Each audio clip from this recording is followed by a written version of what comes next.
Here's to the finest crew in Starfleet. When it comes to my crew, you won't get any argument from me. This is a parody. Paramount owns the song. Welcome to The Greatest Generation. It's a Star Trek podcast by a couple of guys just a little bit embarrassed about having a Star Trek podcast. I'm Adam Pranica. I'm Ben Harrison. I got cupped today. You ever get cupped? Is that like when you're in a Little League team and to prove that you're all wearing appropriate protection, the coach goes down the line with a baseball bat and taps everyone in the groin? No, but I would have tried that. You know, I'm trying to chase down this like nerve pain in my legs thing. Yeah. I've gone to get, needles put into me. Sometimes the needles have electricity attached to them. Sometimes I have cups put on me and moved around. It's a whole thing. You're like Neo from The Matrix? Yeah. I know Kung Fu. It's been great, and it's been helping. That's good. But this was the first time I'd gone since I had been forgotten on the table. Oh, you ever have this happen to you? No. You go to a medical procedure, and then they forget. Here's the thing about what happened. So this isn't my first time having the needles put in and having the jumper cables put on and the whole thing. So I'm face down, my head's in that little donut. Mm-hmm. The needles are in. Your ass is in the air. Practitioner's like, all right, see you in an hour. And that's how it goes, right? I'm Right. down for an hour and then I get up and go. So I'm laying face down. You got like a book down there in the hole? Absolutely not. It is blissful, dark, like soft music is playing. Uh-huh. And I've got like electricity going into my body, into some areas. And it's great. It's like my favorite thing. I'm trying to go like once a month now. This is last month. Okay. So I'm in there and I'm just breathing and thinking and breathing and thinking, breathing and thinking. And I do it for what feels like a really long time, like longer than it should be. I start to feel weird, weird and bad. Ooh. And what they do at these places is they give you a little doorbell thing, like they stick it in your hand. And the practitioner is like, hey, if you have a weird sensation or you're in any pain or anything or whatever, you want to go to the bathroom, hit the doorbell, I'll come in and get you. And this feeling goes on for what feels like a while. And I don't know what time it is. My phone's on silent. It's across the room. This is for thinking and breathing. Sure. Finally, I hit the doorbell. And I hear the unmistakable sound of running outside the door. And the door bursts open. I don't usually get a door burst when my time is up. This time the door bursted. And in comes the practitioner who is like, oh my God. Oh no. Oh God.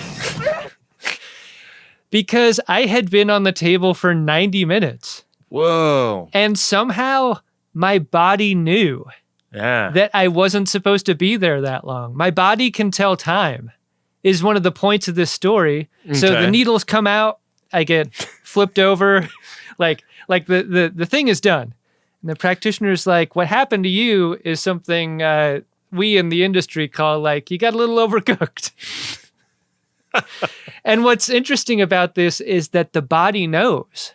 Wow. Like when this happens to people, and it doesn't happen very often, this is a unique case. They made sure to impress that upon me. Mm-hmm. They're like, yeah, you're very in tune like with your body, and your body knows time. And so your body recognized that you were there longer than an hour, and it started to freak out a little bit. Wow. And that's what happened to you. And I came away from that feeling like, on the one hand, I don't know if I can trust this person again. Yeah. But on the other hand, what a power my body has. My body can tell time. That is a cool power.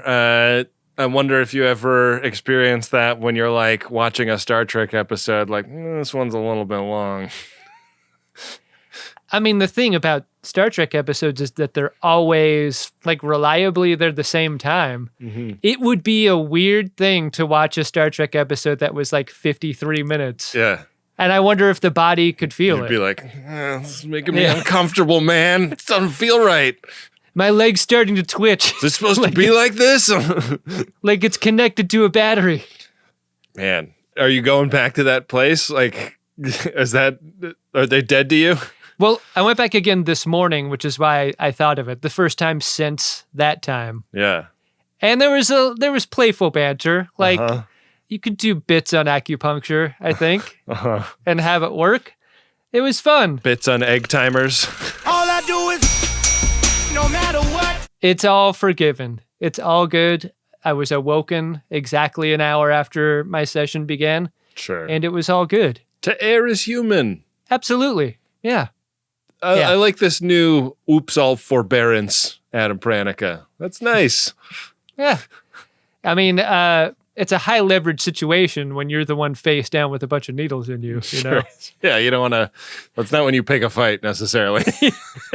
Yeah, everything's great. We're good. Yeah. We're real good. Yeah, and you turn on a dime the second the last needle comes out like, what the fuck is wrong with you? You gotta kill me. Yeah, the level of forbearance changes in proportion to the number of needles in my birdie. Ah, man. Well, I'm glad that we've learned your X-Men superpower can tell time. That's it, isn't it? I can think of another time where that would be useful, really. But at least I have that going for me. I do like the idea of like X-Men whose power sucks. Like, I mean, there's a few X-Men whose power kind of sucks. Like, I'm not really sure what Beast can do other than like hang upside down while he's reading a book or whatever.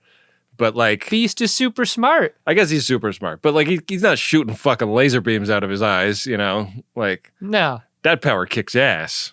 it's one of the great powers. It's also what makes Scott Summers such a dick to be around, I guess. People hate Scott Summers. Yeah. Yeah, he's a tool, but he's a leader.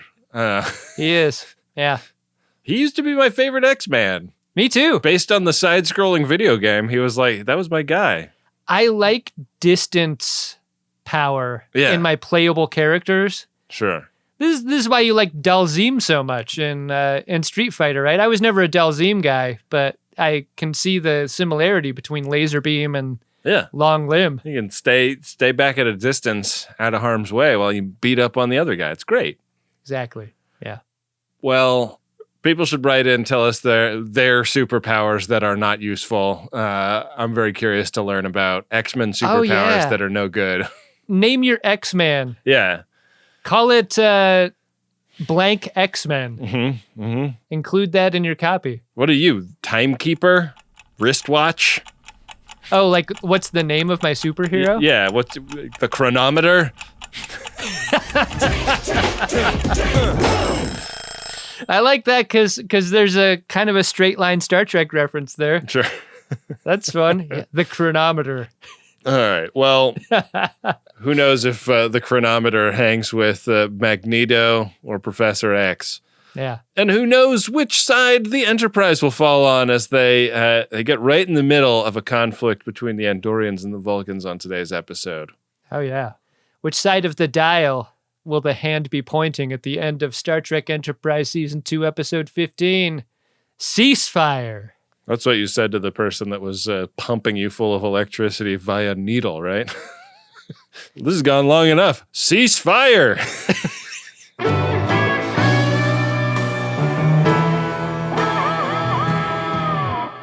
So we get an aerial of this war-torn city, and then we're inside with Suzie Plakson and Shran, and they're strategizing. Hey, Suzie Plakson, why the long face? That's unfair. It's she's got the antennas. It accentuates a feature. I know. I'm not saying Suzie Plakson has a long face. I'm saying the way she's done up as an Andorian and the way the hairline works and all that. Yeah. It kind of Frankenstein monsters her out a little bit in a way that I don't love. Yeah. She's a lot of fun in this episode, though. And I like that they gave her an "and Suzie Plakson" in the credits. Her voice is unmistakable. I love it so much. It doesn't have a stun setting. An absolute OG Star Trek legend. And she's sassy in this episode, too, in a way that Suzie Plakson characters often are in Star Trek. She's great. She's talking to Shran about how there is a proposed ceasefire on the table coming from the Vulcans, and he does not want to talk to the Vulcans about that shit. He wants someone he can trust in the room to moderate this. A useful pink-skinned idiot is what Shran wants. His name is Archer. Amazing. Indeed. I love how this moment isn't played for like the revelation of a hero. You know, like I feel like we see this scene in a lot of different contexts and in a lot of different ways. Like, oh my God, that's the Equalizer or whatever. And there's like a music sting and like the whole package. Right. This isn't like that. This is just someone saying Archer's name and Suzie Plakson going, huh, who's that? He can tell perfect time without a watch. He's called the chronometer.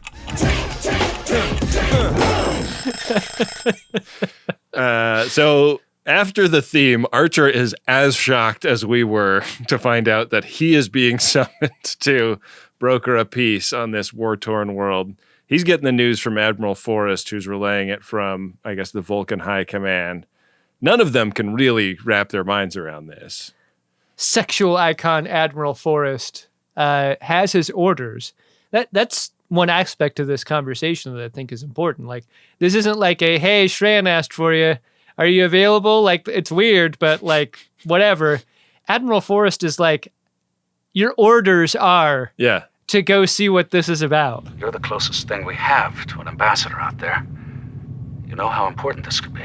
We learn a little bit more about the conflict. There's a planet that the Vulcans and Andorians are both in the conversation of who owns it. The Vulcans call it Pon Makar, which sounded like horny adjacent Vulcan language, right? Yeah. It seems like when you have Pon Far and like all you have is a shuttlecraft to go to jack it or something. Right. You got to go do Pon Makar. Right. Shoot it into the cigarette tray. Or if you're just like with a hot Vulcan lady and you drive up to like the lookout point and you get it on Pon Makar, like that feels like another valid use case of the term. Absolutely. Why fight over this piece of shit planet though? Like that's one of the questions here. It's a class D. We should have done clap sync with dry heaves. That was perfect. Hey, Windy, don't sink on the clap. Sink on the vomit. How about no? Hey, Wendy, don't sink in the vomit. Yuck. You have to try. You have to care. The Andorians call it Weitan, and it's turned back into a hot war. So they are really cooking to get out there. Like they're warping super hard. It's a Myanmar-Burma situation, isn't it? Mm. With the whole Pon Makar and whatever the other word was. Sure. It's called Weitan. Yeah, we don't call it that anymore. Exactly. Oh, it's going to be that kind of episode, too. Hey, Adam, I don't need to tell you what time it is. I want to change superheroes. I'm going to let my guy die in the video game, and then I'm going to choose someone else from the choose character screen. Quarters in a different slot. Yeah. Trip, Archer, and T'Pol are at the captain's mess. They're talking about why fight over this uninhabitable piece of shit. And T'Pol tells them that the Andorians were actually working on terraforming it. And then the Vulcans were like, wait, that's right on our doorstep. The only reason to put a colony there is for its strategic closeness to us. We don't like that. You got to get out of there. And the Vulcans annexed it. And she speaks pretty matter-of-factly about the like organized roundup and expulsion of the Andorians that were living there. They left the High Command a little choice. It's almost like you can't say anything against the Vulcans lest you be labeled some sort of anti-Vulcite in this scenario, you know? Yeah. I kind of understand the Andorians' deal. Like, they did all the work. Yeah. That's shitty. Like, they got it all set up and then they're kicked out? They had the like atmospheric processors going for all that time, and like they exterminated all the alien queens that laid their eggs in one of them. Do you think it looks like a Spaceball planet once the Andorians set up their thing? Like all the buildings have 2 antennas on them? That'd be fun, right? I do like that idea. But the planet's been deserted for a century. Like the Vulcans have been keeping an eye on it, but not colonizing it themselves. And we get to orbit, and Soval shows up with a guy that he introduces as Sub-Commander Mirok. And Soval is just as shocked as we are that Archer was asked to do this. And Archer's like, I know, right? This is fucking weird. We've seen Soval before on this show. He's always ready and available to kick Archer in the nuts. I don't consider your presence here an asset. This Gary Graham is such a treasure in this role. He's one of those guys that you love to hate. Yeah, he rules. He's great. Before Gary Graham passed, I got to spend some time at the Masquerade Bar with him, drinking late night at an STLV, and he was really fun to talk to. No way! Yeah. Tell me more about that. What did he drink? What did you drink? I don't know what he was drinking. I was having tequila sodas at that point in the night, and somebody introduced him to me and was like, this guy's got a real big Star Trek podcast. And I think he may have been kind of hazy on what a podcast was. May I see it? Really? Please. People don't know how that sounds. Yeah. And it does not sound the way people think it would. When you're introduced like that. But I told him I really enjoyed him in Robot Jocks, among all of the other Star Trek things he's done. Yeah. He was a gracious and delightful celebrity chat. Where was I? In some hotel room party getting bombed? You were probably up in the secret sex party being thrown by Mission Log or whatever. That's what I do. That's where I go. So the chronometer has arrived to keep time of the sex party. The hour hand has reached its apogee. John Champion, you're looking very 11 p.m.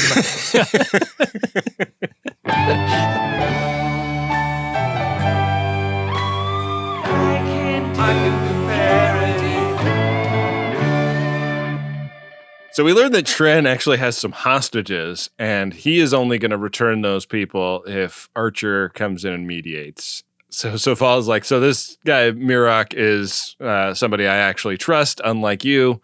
So he's going to be going down with you and holding your leash. And Archer's like, no fucking way am I going with some Vulcan stooge. Like, if I'm taking a Vulcan, I'm taking one I trust. And that ain't Mirok. So it's going to be an Archer and T'Pol mission. There may be a situation where we're put down onto a dirt floor and we've got to eat gruel. Your Vulcan hench doesn't look like the gruel-eating type. If that guy falls chest first onto me, it will be not nearly as pleasant. God save that poor little stooge. Hey, Sub-Commander Morok, let's see what you're working with. Dump him out, Morok. Maybe just tie the back of your robe, very tight, with one of your hands. Let me see. Now turn to the side. Let me see you in profile. Yeah. Nah, that's not going to do it. That's not going to do it, Sub-Commander Morok. Yeah. Archer goes to sickbay and learns from Phlox that he needs a bit of bombardment before he can go down due to some kind of atmospheric situation. This is something I think you were familiar with back in your college days. Before you go to a party, you get to do some bombardments before we're heading out for the night. Uh-huh, yeah. You want to stay up, don't you? Yeah.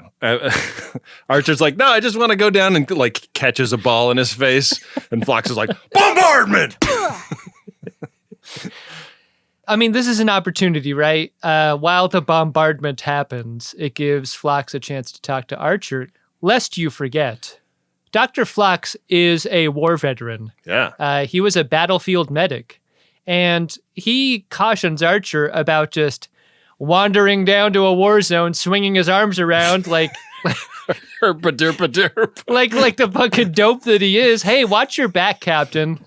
Can you please try to be your best self down there? But Archer really sees this as an opportunity. He's like the legitimacy of humans as a concerned species in the galactic conversation is not being done any favors by the last year and a half or so of the NX-01's venture out into the stars. And this might be a chance for me to start turning things around.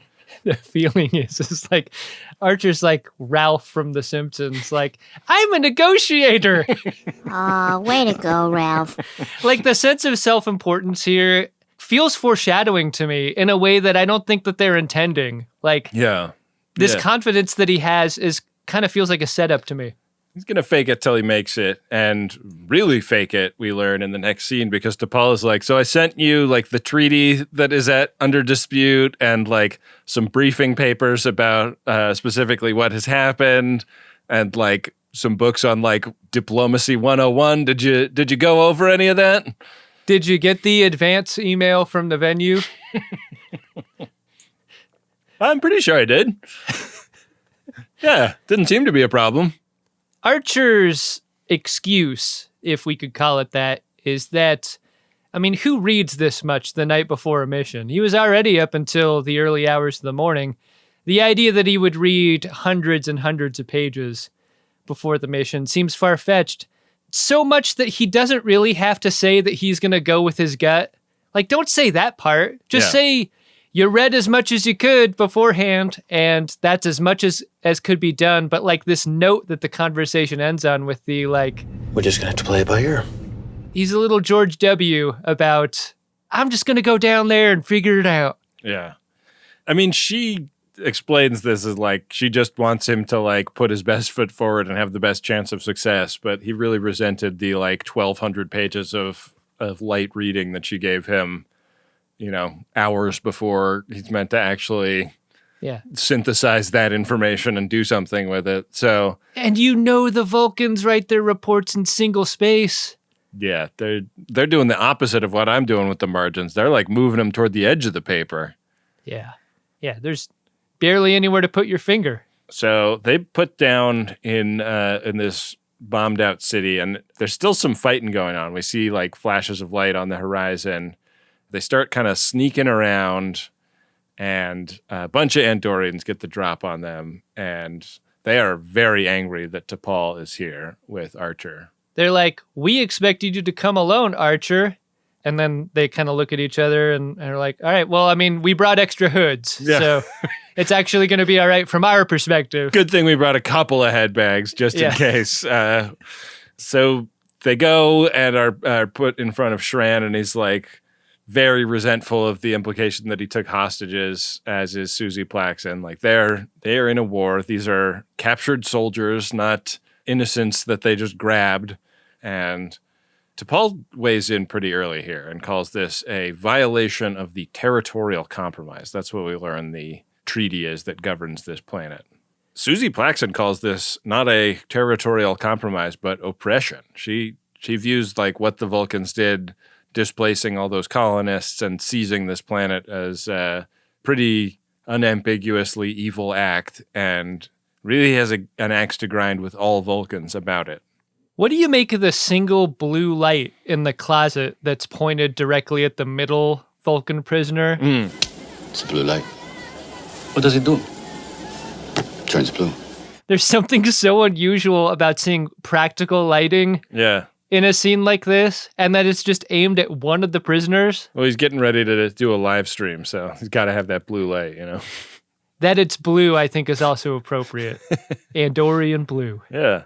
This is a big ask, right? The whole, you know, Shran will release the Vulcans if we're tearing up that agreement that's so shitty. Right. And also leave the planet to us. Unconditional surrender by the Vulcans is basically what Shran is asking for. But this is what you do in a negotiation, right? You over-ask. Right. And what Shran has done is gone all the way. Right.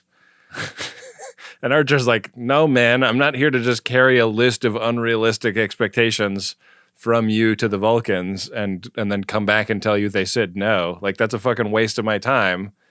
And Shran is like, well, like, I've been talking to all these Vulcans that had to go back and ask Daddy if that's okay. But if you can get me in front of Soval, like, he has the power to thumbs up or thumbs down whatever we agree on. So why don't we do that? Why don't you bring him here? So I can disappoint him in person. This will be great. Archer talks him into releasing a hostage as like a show of good faith. But we're back on the ship before we know it, with Soval saying like one hostage was too few. Hey, how about you ask the hostage how he feels about whether or not it's too few? They whip pan over to him. He's like, what? You're sending me back? Soval is like, I'm not going down there and talking to that guy. You're just trying to get me kidnapped like this other guy was. And I kind of felt like Archer sort of used the like Marty McFly math to get Soval to go. Like he basically called him chicken. I mean, there is a lot of that kind of Vulcan manipulation. Like Soval's such a expert at this. Like he just negs Archer to death here. Yeah. There's also I am the chronometer, Ben, so I have to point this out. There is the specter of Andorian ships being on the way to this position, and they're going to be there in 4 hours. So there's kind of a countdown in play here, too. Trip is stressed that traditionally when Vulcans and diplomacy are involved, it can take a really long time. And he says that it took 8 years to get the territorial compromise hammered out. And Archer's like, well, we'll see if we can get it done in 4 hours. Do you want me to pack extra food for this mission for you? I got some extra RumChata from a recent mission. Should I throw some of that in the back of the shuttle pod? 8 years worth of RumChata. You might need one of those tow shuttles behind the shuttle pod just to hold all of it. Faith of the fart. And you will never take the greatest gin alive. Ben would rather die. What? So on the surface, Shran and Tara are not on the same page about negotiating with the Vulcans. She sees negotiating as backing down. But Shran seems to think that the pink skins can offer a form of craftiness that they don't have access to, right? Crafty, like when you're in a kind of negotiating limbo, crafty can really help. He has a lot of faith in Archer. I loved this scene because like you realize that like nobody agrees with anyone in this situation. Like the Vulcans don't really agree with each other. They don't agree with Archer. Archer doesn't agree with the Andorians. The Andorians don't agree with each other. Like, it is a very complex situation. And I love, like, Soval saying that to Archer. Like, you don't appreciate how tricky this is. And Archer kind of not giving a shit. The ball's in your court now. If you were worried that the Andorians might not have a third head bag when they finally land their shuttle, that worry is quickly replaced by, oh shit, they're going to crash, because shots start coming at them from the surface and they go in hard. So hard that there are pieces of corrugated metal on the ground that have caught fire. I mean, there must be a totally different kind of fuel besides jet in the shuttle, right? Yeah. Because this seems impossible. That's more than melting steel beams. Yeah. Exciting crash sequence here. The three of them pop out of the shuttle and survey their location. And hey, Soval shares that he used to work here. I'm kind of like the Gul Dukat of Pon Makar. Hey, I used to have plomeek soup in that restaurant. Right over there, see? Yeah. That's where I used to walk my dog. He knows right where to go to get to the like Vulcan stronghold, and Archer is a little bit hesitant to go there, and he's like, we don't know if the Vulcans are the ones that shot us down. Like, we don't know what happened here. It's fucking crazy, and we need to consider that as a possibility. So I think we should just continue to try and find Shran and see if we can get a ceasefire in place, and then worry about getting ourselves behind a safe wall somewhere. Yeah. Soval is certain of the direction they need to go in order to get to safety. And Archer's equal and opposing force to that argument is, but I gave my word. How does that somehow work? Is it like that is just such crazy logic, it just might work to Soval? Logicking like a fox. Yeah, I guess that's what Archer's doing here. That gave me a chuckle. Yeah,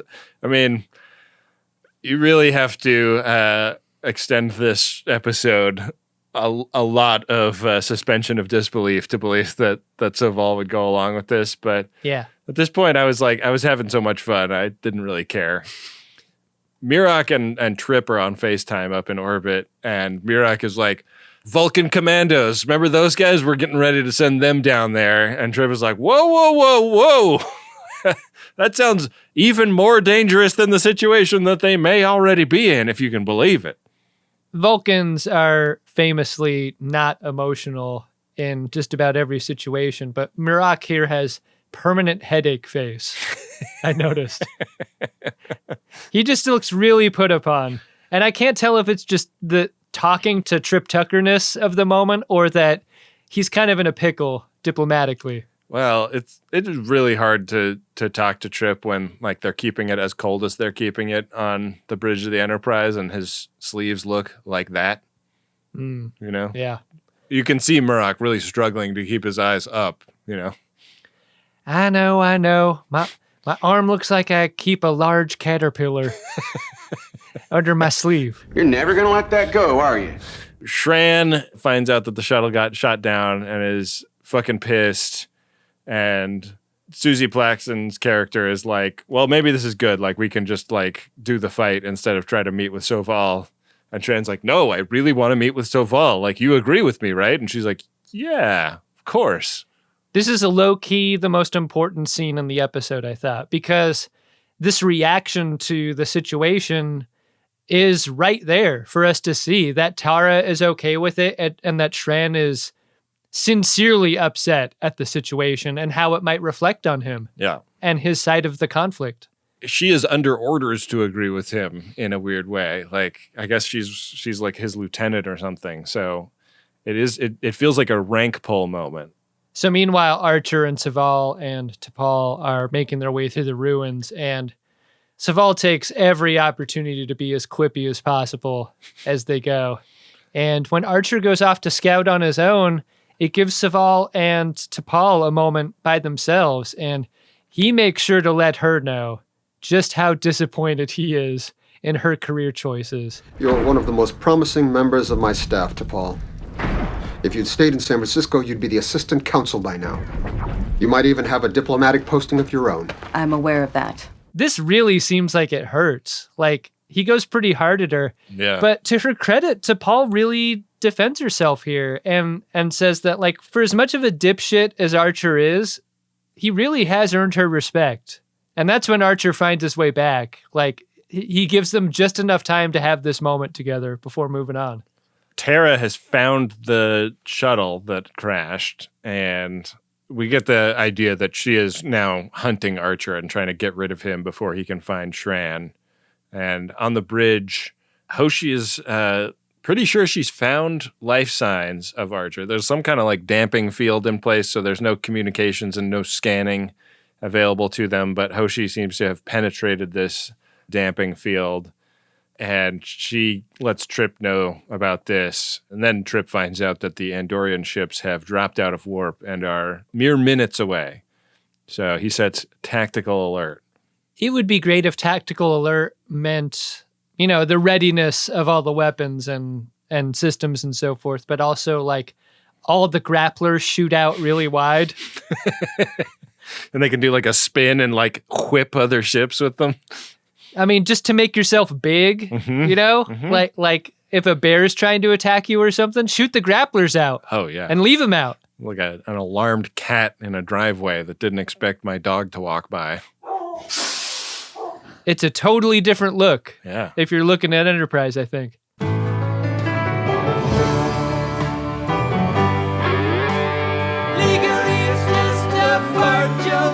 Soval catches one as they're creeping around in these ruins, and they have to run for cover.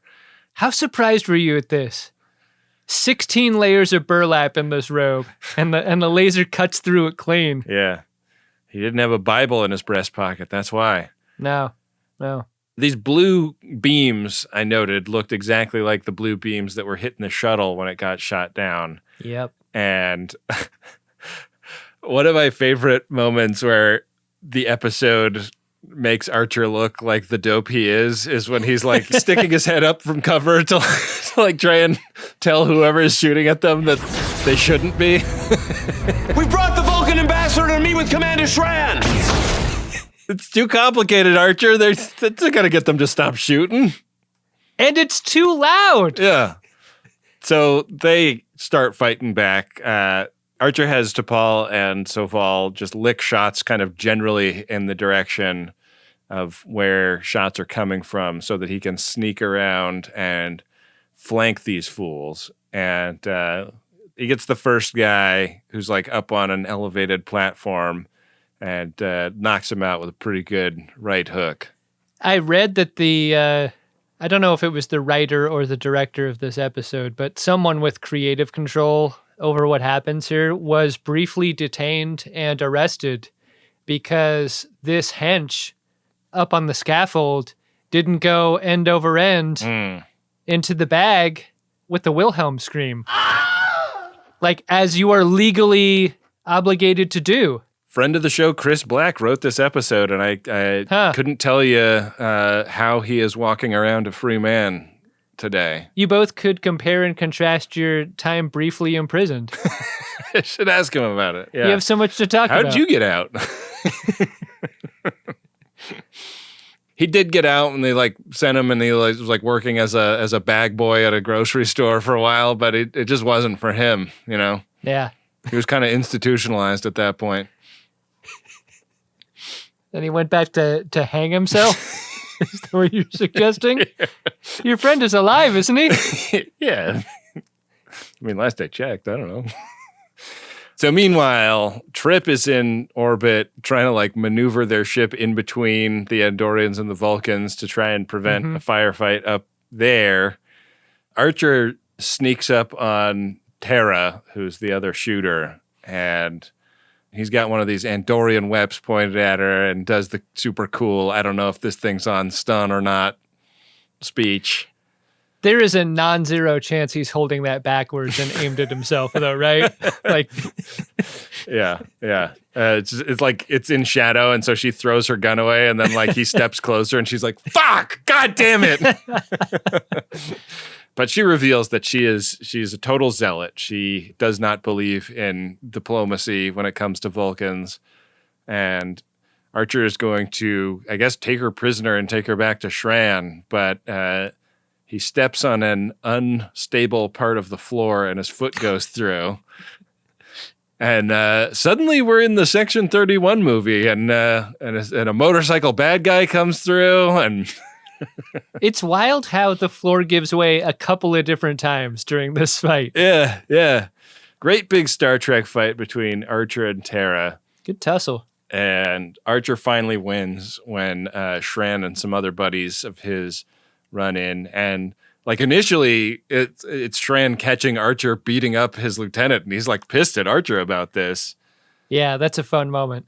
But Trip on the Enterprise gets a call from both the Vulcans and the Andorians, and they do like a three-way FaceTime call. Trip basically gives them an ultimatum that if anybody like approaches the planet and attempts landing, that's their ass. They're going to shoot all of their incredibly feeble missiles at them. I need something to do on this ship, Commander. Oh, fair enough. This is great. Like, have you ever diffused an argument by, like, making the other person laugh? I feel like that's what Trip Tucker is doing here. He's like, how long has it been since you've had a real good laugh? Because once I shoot these phase cannons at you, after threatening to destroy you with those very same phase cannons, oh, you're going to laugh so hard. You're going to love it. And you know, sharing that laugh together is going to be the first plank in a platform that you can build a peace upon. There's no way you're going to fall through that platform and then fist fight each other like what's going on the surface. So on the surface, Shran realizes that he's totally being Admiral Cartwrighted here. Yeah. Terra is doesn't want to live in a peaceful future person, and she's forcing this conflict. You can read it on her face, and you have the time if you paused it. Mm-hmm. Read the whole thing. Yeah, all up and down that thing. As long as the documents that Archer was supposed to read before. It's 1,200 pages long. Have you noticed how long my face is? I can say this. I'm also a long face. You'd never understand. You can't say it. I can. Yeah, I mean, I don't even want to I don't want to get anywhere near that, man. That's for you and your kind to discuss. I'll take it. The chronometer will take it.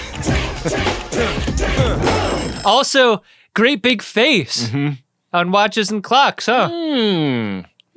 Usually round, but in the chronometer's case, nished. I love when Trip finally gets on the radio with Archer when the scattering field is dropped, and Trip is like, "You all right?"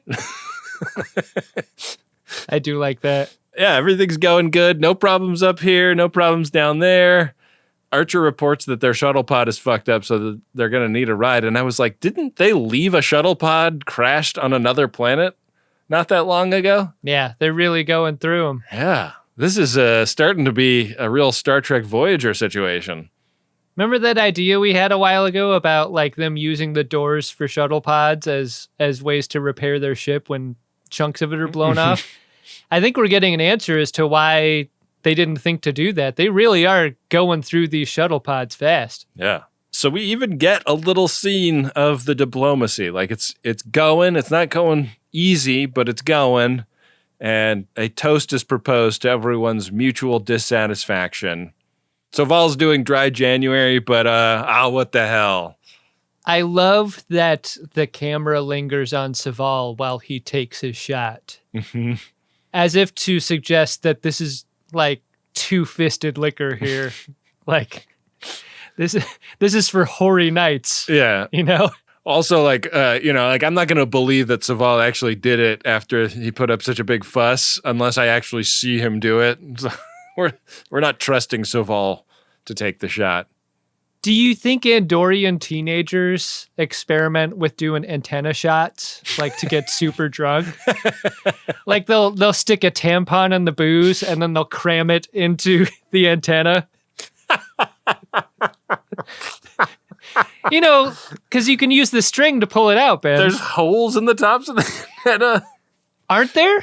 I don't know. They look like holes to me. It looks like the snake that's swallowed an elephant in The Petite Prince. I thought they were tubes. Did they not look like tubes to you? I don't know. I never considered it. They're on TV. They were in this episode. I know. I'm not looking to sound every antenna I see on television, Adam. I'm not like you. Did you like this episode, Ben?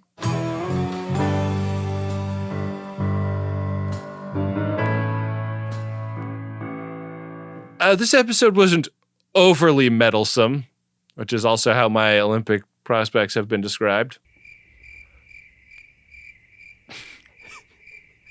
Slow burn on that one. Are we just going to the pre-prepared material at this point? Let's just do a quick scan of the checklist. All right, I think I got everything I had. Yeah. I like that a lot. That was good. I like the episode. I think that the show has done so much to make Archer look like such a buffoon. And I don't think he looks unbuffoonish in this, but we were talking about it in terms of Archer is succeeding in an Archer way when he succeeds lately. And I like that they're finding ways for the rubber to meet the road for him finally, without it feeling like they're just like, okay, let's start writing him good at this, you know? Like, I think he's like learning bit by bit, but also some of the time, like his methods are actually effective. It's a situation where like his success is incidental to his relationship to it, you know? Right. Like that this thing worked out wasn't because he had a plan and the plan was successful. I feel like he was just kind of himself when the shit went down, and that's what ended up working. Yeah. And earning, I guess, some respect from some of these other people. Does Shran get to sleep at the end of this? Like, because a big part of this episode and dialogue and then past episodes has been like, you know, when an Andorian owes you a favor, they stop sleeping. Yeah, yeah. Is that over with now? Yeah, I feel like everything... Well, no, because like Archer coming was another favor to Shran, wasn't it? this is where I was going with this. Like, Fuck. at what point is that debt repaid? Oh, man. Poor Shran. I like the episode too. I love a like paintball course playset that you get outside. Like that it was so built the way it was fun. That its breakaway platforms were built like pre-scored and ready to be stepped in. Like all that detail work is really fun to me. Like that kind of thought put into a fight sequence is great. I'm also really happy the show avoided the straight line between it and like, you know, whenever a story starts talking about settlements and repopulation and, you know, agreements being torn up and so forth, I'm like, oh God, like, is this going to be another very special episode of Star Trek? And it wasn't. It was about its own thing. And I was relieved about that. Right. Yeah. Like all of that terminology I feel like that terminology didn't seem as charged in the days when these episodes were coming out, but like anything like settler, colonist, hostage, you know, bombardment, all of these things now. Yeah. Your spidey senses are up that like, oh fuck, is this episode going to have a horrible take on some current event? And it's like, it's one of the nice things about watching an old show. It's like, they're not necessarily writing about the same shit. Absolutely. Well, let's see what our FODs are writing about in the Priority 1 message inbox, Ben. Great idea. Priority 1 message from Starfleet coming in on secured channel. Need a supplemental income. Supplemental income? Supplemental. Supplemental. Yeah, it's extra. The interest alone could be enough to buy this ship. Ben, we've got a promotional Priority 1 message here. Oh, and here's how that goes. In a world where Chris Brenner is the only non-shitty example of a rich billionaire, I've needed a lot of distraction lately. TGG and its community has provided it. I haven't even made it to Enterprise, but my latest reviewing of the pod has helped with my mental health much more, than Troy helped Barkley with his hollow addiction. Thanks, Adam and Ben, and the Miriam FODs on the Drunk Shimoda Discord for your support, even if you didn't know you were providing it. Brenner job, please. I'm Chris Brenner. Brenner Information Systems. You know, interface, operations, net access, channel 90. That Chris Brenner. This message comes in from Josias, and you know where the Greatest Gen Discord is, right? It's drunkshimoda.com. We've got a flourishing is probably a word we can still use, right? That is a community that grows and grows.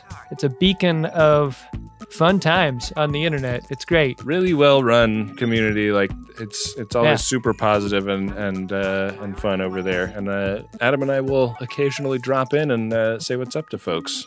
There's a URL attached to this message. It is allotrolado.org. allotrolado.org/let's do something. That's spelled ALOTROLADO.org.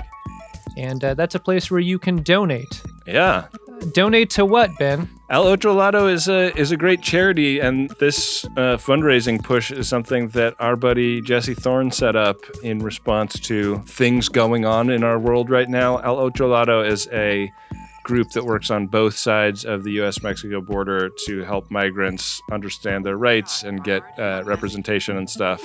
They are really close to the ground and like really interact on a one-to-one basis with people who really, really need help right now. And Jesse told me that they raised something like $150,000 for Al Otrolado doing some fundraising on his podcast. So really awesome stuff, and I hope people support. Looks like they've raised $129,000 on the site I'm looking at. That's great. Very cool.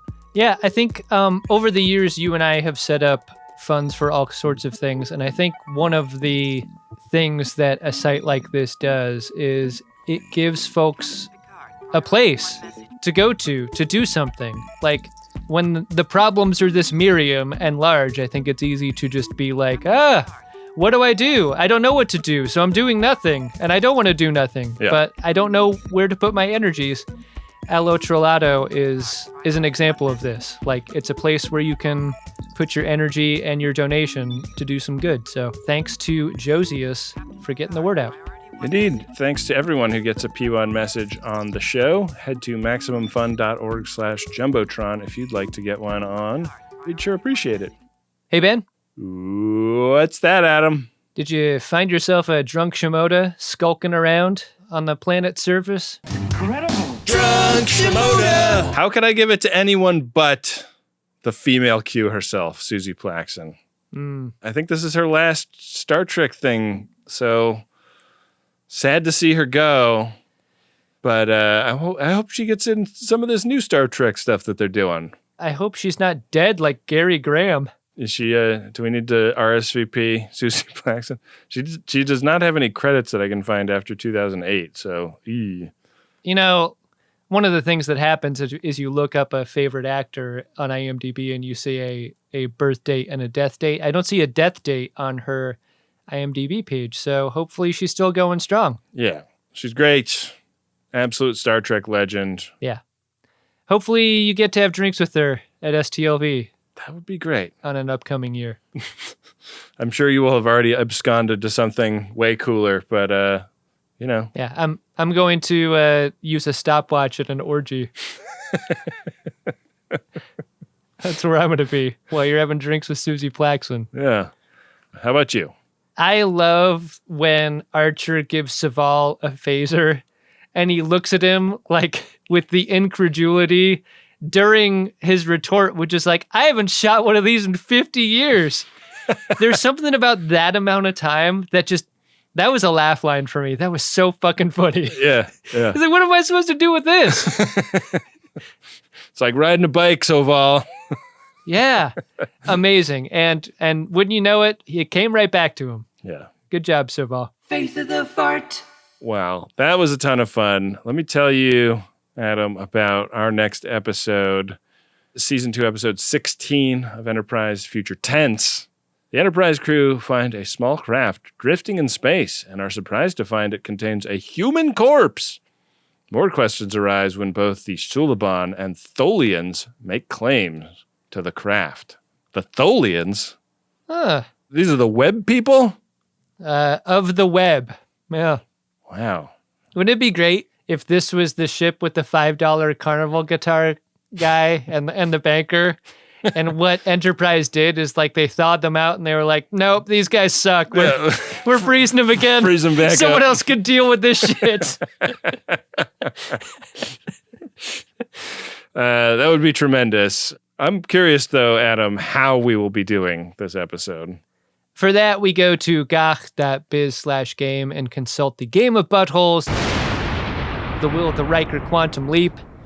Ben, we are smack dab in the middle of this game board. Square 50 is where our runabout is, and once I roll this die, we could go anywhere. You're required to learn as you play. Roll. Roll it.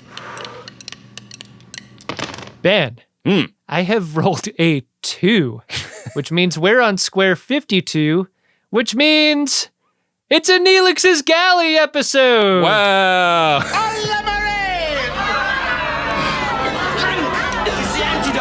Where the hosts drink champagne. Talaxian champagne or similar, I guess. How about that? Wow.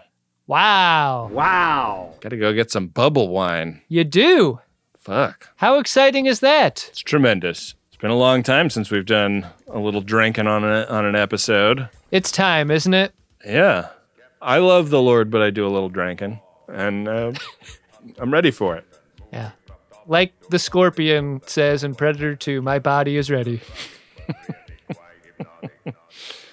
Wow. Well, thanks for getting us back on track, Adam. And thank you to Windy Pretty, our producer, who edits this show and keeps the plate spinning around here. Listen, thanks to everyone who financially supports the thing that they consume. It's not easy for everyone, but it's the reason you're hearing our voices right now. Your support means a lot to us, and it keeps the show going. MaximumFun.org/join is how you get yourself set up. Hey, $5 a month. Yeah. That's all. That's all. You won't even feel it. You're never going to notice that coming out of your checking account. Yeah. Sign an elderly relative up for a credit card and have it recur on that, you know? We'll make sure you never feel it because it'll be called something else in your credit statement. Not Star Trek podcast. Delicious vegetables. We got to thank Rob Adler, our social media director, running the @GreatestTrek social media accounts, and the great Bill Tilley, our temporal Cold War time consigliere, who is who you will encounter in the DMs if you slide in to propose sending something to us for a future Code 47 episode. He's also making those hilarious trading cards that go out on our Instagram. Those cards just get better and better. Yeah. I love them. And with all the phaser fire in this episode, you know we're going to see some phaser fire touching in the middle of the picture. Yeah. I love when he does that. Triptychs and diptychs of the beam going all the way across. Yeah. Real artful stuff. He rules. We got to thank Adam Ragusia, who made our original theme music. Give a listen to Wholesome, the show we make with Adam Ragusia. It's a patrons-only show, kind of freewheeling conversations about stuff we like. Goes in a lot of unexpected directions. 3 smart, funny people. You could do a lot worse, podcast-wise. You don't even have to like all of us. Like one of us will do. It works. Yeah. Thanks to Dark Materia for the original Picard song. And with that, we will be back at you next time with another great episode of Star Trek Enterprise, an episode of the Greatest Generation Enterprise that might like start a new bank account now that we're in like a post-money future. And so then like you get refrozen and it's still like a couple hundred years for that to appreciate, right? Right. Yeah. And besides, like if you're a guitar player, you do not want a pre-replicator guitar. No. Era guitar. Like you're just going to be playing a piece of shit if you play whatever they got on Enterprise. When you taste how good the martini is on the Entrepreneur, and then you realize the implications for how good a $5 Carnival guitar is going to sound when you replicate that. Yeah. Drink 4 martinis and go back into the icebox. Make it so.